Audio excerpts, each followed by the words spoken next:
have Jonah, Lee, Ash. So they're both heads of the Smash community for their SFU and Langara College. So why don't you guys kick things off and tell me about yourselves. I'm Jonah. I've been playing Smash competitively for about a year and a half. I study at Langara College. Yeah, that's me. I'm Jerry. I've been playing for probably about 3 or so years, so I'm really entrenched in the scene, I guess. So I know a lot of people in the scene. I know Jonah because he's the head of Langara, right? And he's run a few tournaments. Starting this fall, I guess, I'm set to start running tournaments at SFU, so I guess you can call me the head of SFU Smash, right? So who's your favorite characters you guys like to play with? Personally, I play Marth.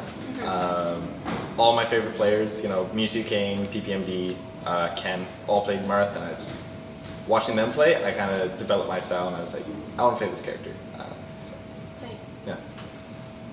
His favorite character? Yeah, favorite character. Okay, so my favorite character is Falcon. He just embodies the really fast, quick nature of the game. When I first started playing the game, I think I was watching somebody play, and he was playing Falcon. He was moving so fast. He was doing crazy stuff with the wave dashing and the moonwalking, and then that always stuck with me until today. 3 years has gone by. I've seen faster players, I've seen quicker players, more technical players, but that image, that that first day I saw him play, that has always stuck with me throughout these 3 years. So that's one of the reasons why I play Falcon. And he's really, one other reason why I really like him is because he's so expressive.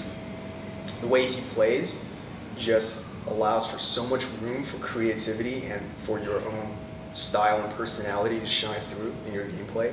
And so that's why, Falcon is just, for me, the essence of Melee. So Falcon being your favorite character you like to play with, how long have you been playing with Falcon for? My entire career. Ever since day one, yeah. I've always stuck with Falcon. I've never switched. Even though Falcon is kind of not that good, he kind of gets beat out by a lot of the other high tier characters. I still find Falcon, the most fun by far, right?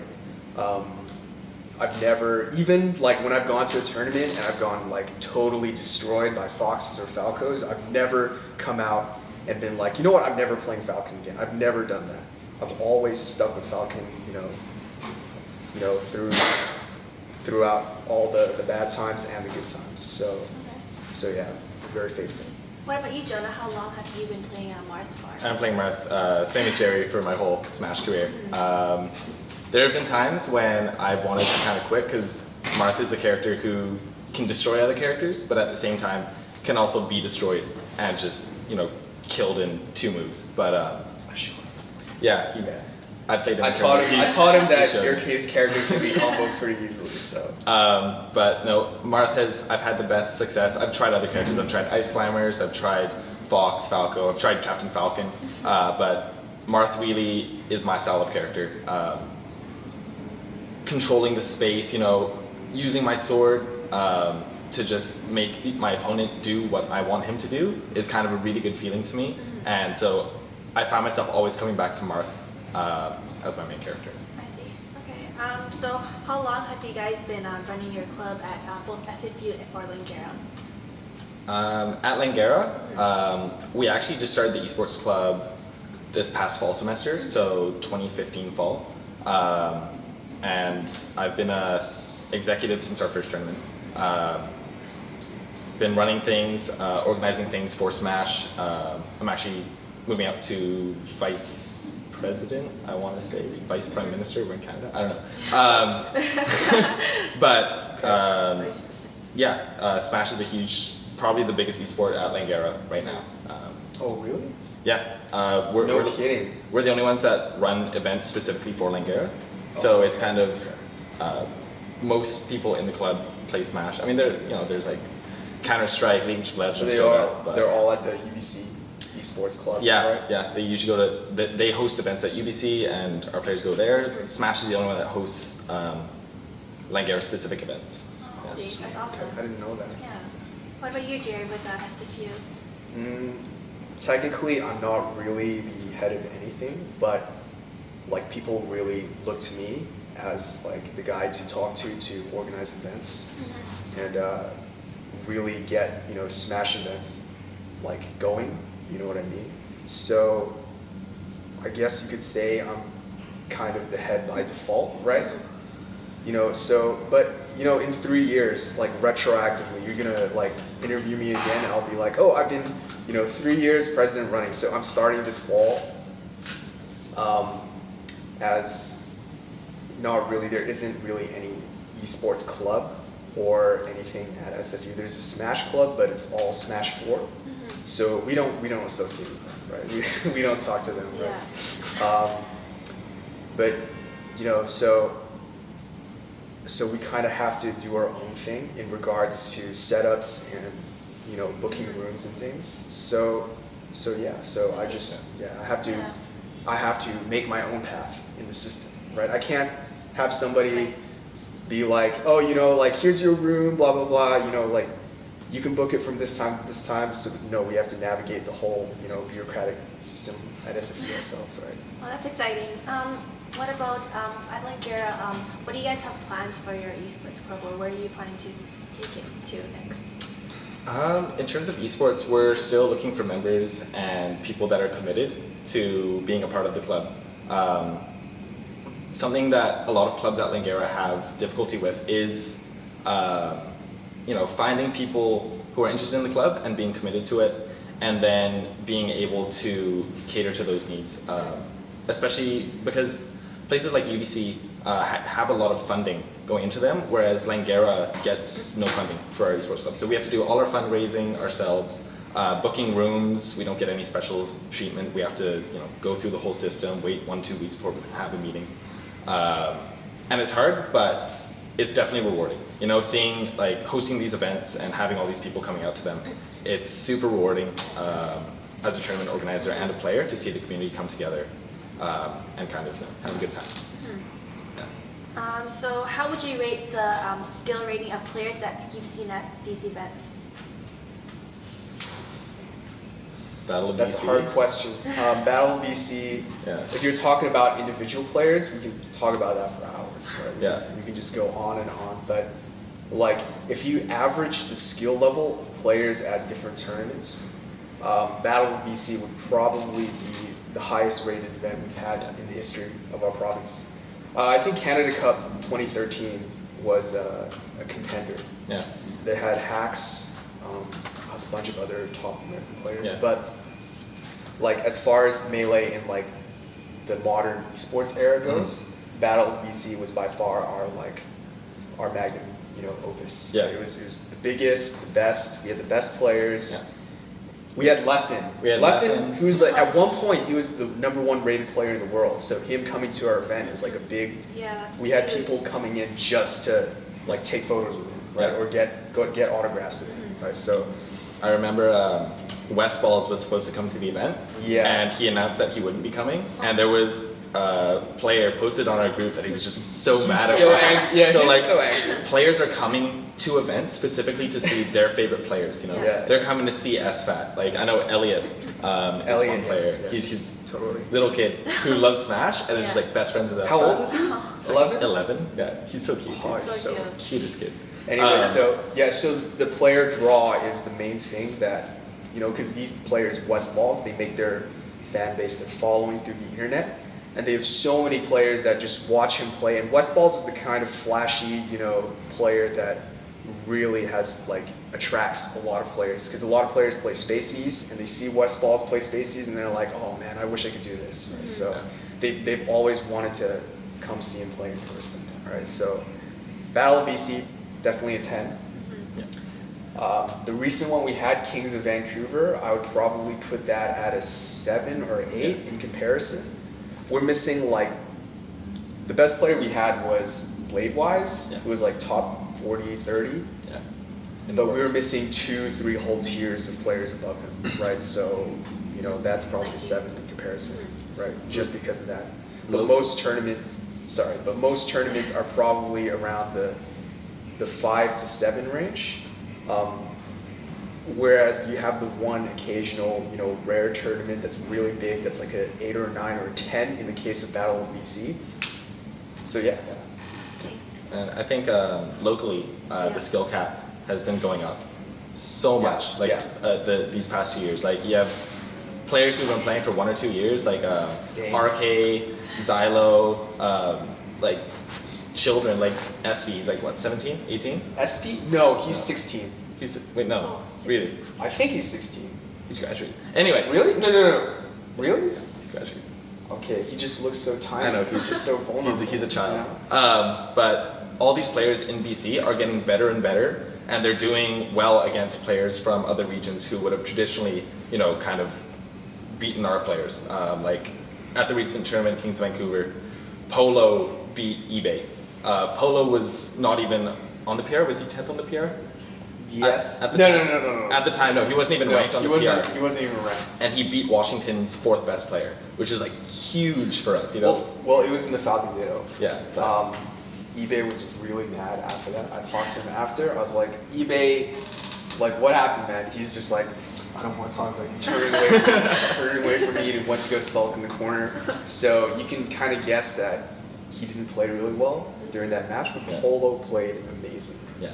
He played all of Falcon's best matchups. He made it look easy. And also, like, up-and-coming players, too. RK, he's probably BC's, you know, true hope for BC on the world stage, or on the North American stage, at least. Yeah. He started playing, I think, competitively, like, 1.5 years ago. And in no time, he shot up through the rankings. So, like, in no time, he started winning tournaments, he started beating good players, whatever. And I'm just looking at him, I'm like, what am I doing that's so... I've been playing 3 years, I can't even win a tournament. Well, I've won, like, small tournaments recently, but that's still, like, another story. But Dane, he has talent, and his mindset is also in the right place when it comes to this game. So, whenever he has a defeat or like anything, you know, an unfair defeat, whatever, he never lets it get him down, right? He always picks himself up. He always is never an example of somebody who has like the winner's mindset. So he, in a way, you can kind of see him as like you know, like he's looking at the game from the perspective of a competitor, a professional, right? Yeah. So. And we have a lot of other players, like up and coming. You see Spacey mains, you know, Marth players at tournaments that like you've never seen before, but they're like doing crazy stuff, you know, taking sets off really good players, and you're like, man, like I've never seen this guy before. Like, where did he come from, right? So it's a fantastic time to be in BC Melee. The scene is growing, it's maturing as we speak. It's also growing at its quickest rate that it's ever been. 2 years ago, or in 2014, you go to a tournament that's around 60 to 80 people, right? For like a really big tournament.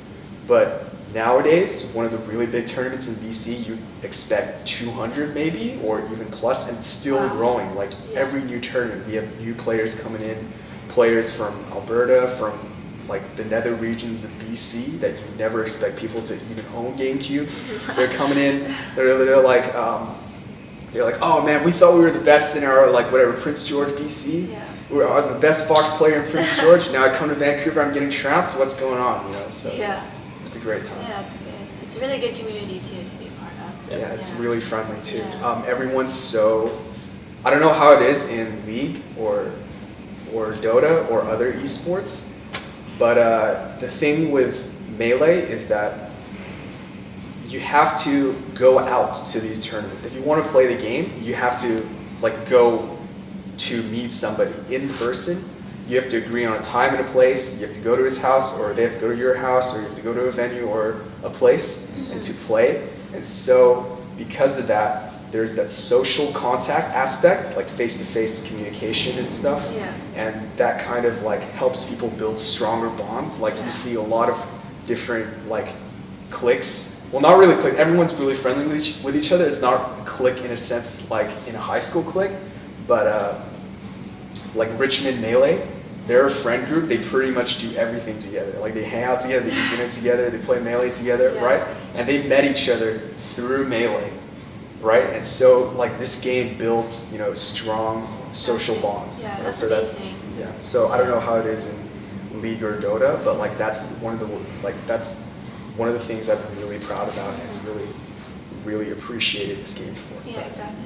Yeah, I remember like even back into early 2000s when I was playing with just my brother, like we would just be playing like at someone's house, like, and even just to come to a local event like Kings of Vancouver, it's amazing to see like what a turnout it is, like with so many people and what a great community it is now. Yeah. It's crazy. And I think tournaments really show just the dedication people have to Melee, because they're like transiting with the giant TVs, game keys in their backpacks for like 2 hours just to play the game with other people in the community. And it's just amazing to see, you know, you host a tournament, you put out the call, we need setups for this tournament, and then you have, you know, 10, 15 people bringing giant CRTs on the bus just so that we can all play together. Yeah. Super sweet. Yeah, that's awesome. We have BW Matt and SP, and they transit from Poco. Oh. Every tournament, Crazy they have a vibe. whole car or a whole minivan, I guess, and like their front seats just like Matt, SP, and then their other 3 rows of seats are just CRT, CRT, CRT, CRT, CRT, CRT. So it's jam packed, right? Yeah. They stack CRTs on top of CRTs. So to them, it's CRTs for days. for days, for weeks even. And so, it's to them, it's like it's a lifestyle. You know, you gotta live the Melee lifestyle. You gotta go out on the street, find CRTs. You gotta go on Craigslist. You know, if you look at the BC Melee Facebook group, there's like a quarter of it are posts of like people selling CRTs or like links to Craigslist postings where people are like, oh, I'm giving away a CRT, whatever. And like, you can tell like that people have caught on or clued in because people aren't giving away CRTs for free. Yeah. Like they're selling them for like $20, $30 because they know like there's a market out there, right? Supply and demand. Definitely. Right? So what do you guys think is the most important part about running a successful Smash Brothers Club, Super Smash Brothers Club? You want to start? Most successful aspect. Yeah. You have to build a community. That's the most successful aspect. You can run all the tournaments you want, but if people are going to your weeklies, playing their games and leaving, and not staying, and people don't talk to each other, that's not a community, right? Because then people won't have a connection to the weeklies that they're going to, right? You can run all the tournaments you want, but if you don't have that, you're going to see your attendance decline, right, over time. Because people are going to be like, why should I go here when I can go to another place, right? So you have to make the draw. You have to draw people in. And so UBC Melee was really good at that. Richmond community is also really good at that too. I remember when I went to UBC, Armin was the head, you know, of Smash at the time, right? Kevin Deere has kind of taken over his duties because Armin's graduated, and you know he's getting too old to TO, right? He's what, like 20, 25, 26? He's not too old, but he's not too old, but like just figuratively speaking, he doesn't want to do it anymore, right? So he's moved on to other things. But when Armin was the head TO, we had weekly get-togethers, right? And we would just sit and we would like, it wasn't just we were playing Melee. We had like, he would run like small brackets for us. We would practice doubles, whatever. We would chat and we would like build a sense of like community between all the UBC players. And that's the kind of thing that you need to get people going to your weeklies again and again and again. And you know, the people that are already in your community, they're gonna like go to all their friends. They're gonna say, hey, why don't you come over to our UBC weekly? It's really cool. People are chill, whatever. So they come and they get drawn in by the community. the sense of community that the scene has, and then it just grows from there. It snowballs, right? Yeah. It gets bigger and bigger every time, right? And I think committed administration is another thing that is necessary. Obviously, you have to have people willing to be in charge of those tournaments, to organize things. And thankfully, BC has a lot of those people coming up, like Jerry, Kevin Deere at UBC. He's always thinking about the next event, how to make it better, how to make it run more smoothly. And he has UBC Esports volunteers that really commit time and like blood, sweat, tears to the club so that the events go well. And another guy who deserves a shout out, Kyle Shields. He runs stuff on Abbotsford. He was running the bar tournaments on Kingsway for a while. He's super committed to his craft of making sure tournaments run smoothly, making sure they run on time, making sure everyone has a good time. And that kind of drive to have the best event possible is really, really important for any Smash community in any region to thrive. Yeah, we're so lucky to have Kevin Deere.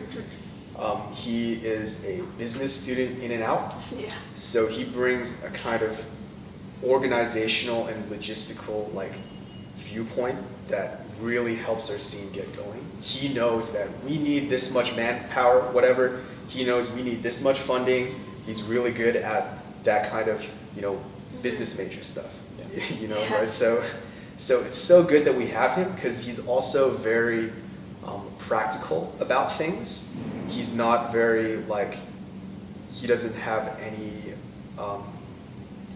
he's not so when he's running a big event, right, he accounts for all the risks that could happen, whether big players that come in, like big names like Leffen, who are going to be treated right at the event, whether they have enough space, whether they can play their games in peace, whatever, whether they have accommodation, you name it, he's probably thought of. He's definitely thought of, right? So we're so lucky that we have someone like Kevin heading our scene. I know he's kind of a controversial figure, but I think he's doing a good job, and he's kind of people talk trash about him, but they can't do the stuff that he's doing right now. So I really have a lot of respect for him. I don't have a lot of respect for his puff. It's so lame. He just floats around and you can't hit him. Yeah, but Sorry, Kevin. Sorry, Kevin. You're a great TO, but money match me. If you're watching this, money match me. I challenge you. No, yeah, money match me as well. $10. Yeah, we'll do it. 2v1. First to 5, 2v1. Me and Quinn versus him. Okay. What type of events will you guys be hosting in the future or planning to? Oh, I have a great idea about this. So at SFU, there's a legendary player that not many people know about. He's kind of only SFU only. Cameron Hu, Hagabuga. So at SFU, we have a engineering room, a commons room where people just go in. They have a huge CRT, 1 meter square, I think. Not even 1 meter. It's really big, but it's not 1 meter square. It's huge. And there's a couch, and basically most of the week, in breaks between classes, we would come here and we would sit on this couch and we'd just play Melee. And then Cameron Hu would come, he'd skip class, whatever, just to play Melee, and he'd sit down and he'd be he'd have these Cameronisms, these things that he'd say during the game that everybody in SFU Melee starts saying. So he'd say stuff like, okay, and stuff like, oh, you think you're good now? You think you're good? Right? So because of that, he's moved to China now, so he's not going to be back for another 2 years. And believe me, I miss him dearly, and we all do at SFU. We miss him so much. So because of that, we decided to immortalize him. We started a new tournament series. Well, we're going to plan to start a new tournament series called Think You're Good. That's so perfect. It's I like perfect. that. Right? It's perfect. It's in dedication to Cameron who we've lost to the exchange program. Stealing all our best talent. All our best talent. Right, and so one of the events, so we're just going to have a normal event, but what we're going to have is weeklies leading up to a big event. So the big event will happen maybe 2 or 3 times a year, I guess. or a semester, and the weeklies will be paid, but all the money, like I'm not gonna line my pockets, right? I'm gonna use the money and I'm gonna basically boost the prize pool for the big event, right? And so because of that, we're gonna try and draw in better players because they see the prize pool, they're like, ooh, I can earn extra money, right? Money is good. I can buy stuff. So they come to the events and we have more better players. So that's kind of my approach that I have planned, right? Kind of similar at Langara. What we've been wanting to do all of this past year is start running weeklies. UBC runs them, I guess SFE is going to start running them, and Langara wants to start running them. And it's just competition, right? Competition is good. We're going to run them on the same day as you guys, just to draw. No, just to show. But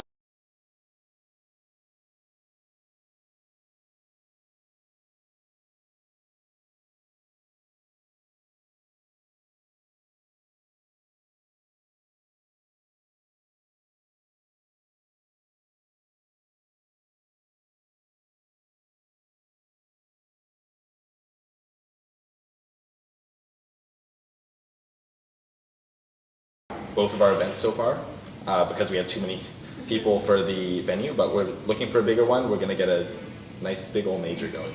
Yeah. Awesome. We could run a crew battle too.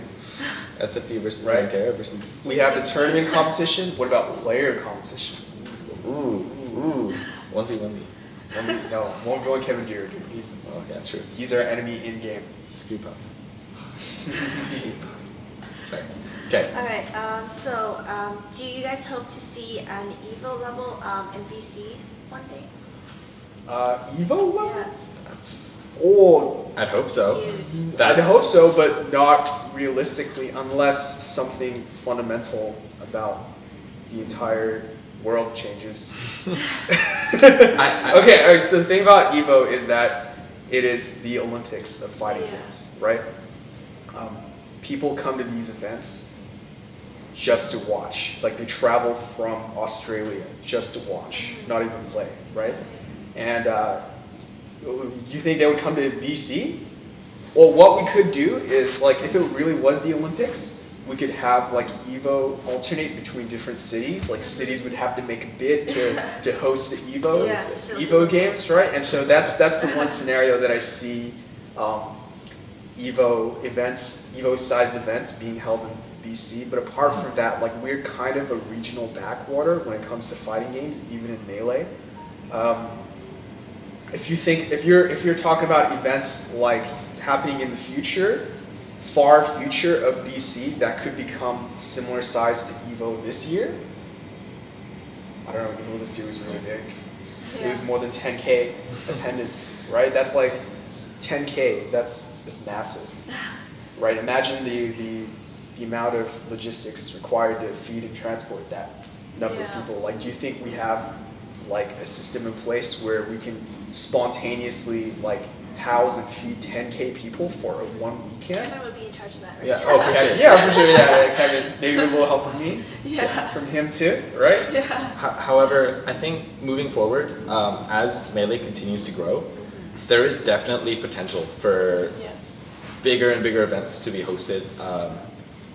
Traditionally, most of the biggest events in the world have been in the States, but this past year it was EGLX and Get On My Level. Yeah. Were two huge majors hosted in Toronto, I want to say. Yes, they were both in the six. In Yeah, the six. in the six. And they had huge talent pools. You know, Leffen, Mango, Mewtwo King, Armada. Was Armada there? He was at EGLX, but he dropped out because of sickness. Right. Okay, but all of these huge names coming to Canada to play tournaments, and with player sponsorships the way they are, with more and more good players getting bigger, better sponsors, they're able to travel more. They're able to dedicate more of their life to playing Melee without having to work, a second job. And that means that players are willing to travel further for tournaments. So if BC were to attract that kind of talent, I know we have a really good reputation for tournaments out of their Battle of BC. Players like Homemade Waffles, giving us like shout outs on stream, on Twitter. He said we're the nicest region he's ever been to. Doesn't that make you feel good? Yeah, That makes me feel good. Makes me, I feel like I've lived up to my Canadian reputation. Yeah. But as long as we have that reputation and that pull for really high level players, I think BC tournaments will continue to grow. And that's a good thing. Yeah, that's awesome. I'm excited to see where it goes. Me too. Yeah. Me too. I'm very excited. Can only get bigger from here. Do you think organizations like Smash GG will take over as governing body? I can see it. Yeah, I think definitely. so. Smash GG is proving to be an integral part of the tournament infrastructure. Every single tournament now uses it. We're talking weeklies now. They've moved on from challenge. Challenge is old news. Yeah. It's outdated. The thing about Smash GG is that it's decentralized, the whole model of running a tournament. So you can get people, as long as they have the app on their phone, they can report the results of their own pools or their own matches by themselves. So it takes so much of the work and hassle off the TO, and like for that reason, it's become really popular, and it has stuff like integrated rankings, integrated points, whatever. You can sign up for doubles that way. You can see tournaments in the future. You have, it's so good, right? And the amount of features that like Aiden told me about that they're gonna plan to add in the future is just mind-boggling, right? So I can see Smash GG becoming a regulatory governing body, definitely, for sure. Yeah, it's already the norm for tournaments to run on Smash GG. Yeah, it's definite, like challenge. I haven't used it in like a year. Challenge, no, it's just no, it's gone. it's gone. It's gone the way of myths and Yeah. legends. I don't believe it exists anymore. See it only in clay tablets. Yeah. And it's just Smash GG covers everything that you could possibly want in running a tournament. You want to print your pool sheets, it prints it perfectly. Yeah. You want to get your score reports in a timely manner, well, everyone has it on their phone now, like Jerry was saying. Yeah. You want to run Smash 64, Brawl, PM, Melee, and the Smash 4. You can run it all centralized in one place, manage all of the brackets simultaneously. It also has seating too. Integrated Yeah. seating. That's the important part, because when you run a tournament, you have to know the relative skill levels of everybody. And because rankings are integrated, you can kind of see, oh, this guy's ranked first in the world. Maybe he should be first seed. Yeah. This guy's ranked second in the world. Maybe I should not have him play the first in the world first, right? So you can see that you don't have to Google their names. It's there in their profiles, right? So people use their profiles to sign up for these tournaments, and the rankings are there integrated into their profile, Exactly. right? So do you guys have any quick tips for anyone that wants to start their own club at their own school, or even just within like their own city? You didn't think about this. I don't know. Okay, so first of all, you want to have good players. Players that are dedicated, willing to go to all these events, and just, like if there are any new players that come, you need to have some guy who knows what he's doing to show them the ropes, right? Just to teach them how to play, etc. You also want to have the good players because they're kind of figures that other people can look up to, right? So new players will come in, as I was mesmerized by that Falcon player 3 years ago, right? You want to have that kind of same relationship going on with your players. That's as far as players go. You want to talk a little bit about logistics and stuff? Yeah, I think if you want to start a club at your school, whether it's high school, college, university, just do it. If people aren't taking initiative, then you take that initiative. It's not that hard to run a Smash club. In terms of, find some people who are interested in playing Melee or Smash 4, whatever game. Try and organize some get-togethers. Go to your school administration, talk to them, figure out, okay, we want to start this club. Can we do it? Yes, we can. Okay, now we have a club. If you want to run tournaments, it's pretty easy. Find a venue that meets your price range. Get some hype going, and then just run the tournament. Figure out what are some things that could go wrong. Maybe running late, maybe not enough setups, and try and overcome those. But it really just takes that initiative to go out and start the club without just do it. Like, Just do it. sponsor Yeah, me. so just having one guy there holding weekly like get-togethers and Smash Fest is like most of the battle by itself. When Armin was the head of UBC Smash, that's pretty much what he did. Every Thursday he'd have a get-together. Everybody would meet at 6 o'clock in the iGen room, and then we would play Melee and just do stuff until like really late, right? So just having one guy there organizing something is probably more than enough. As long as you have the good players there, you have setups, and you have like an environment where people can get to know each other and develop these hype rivalries and storylines and whatever.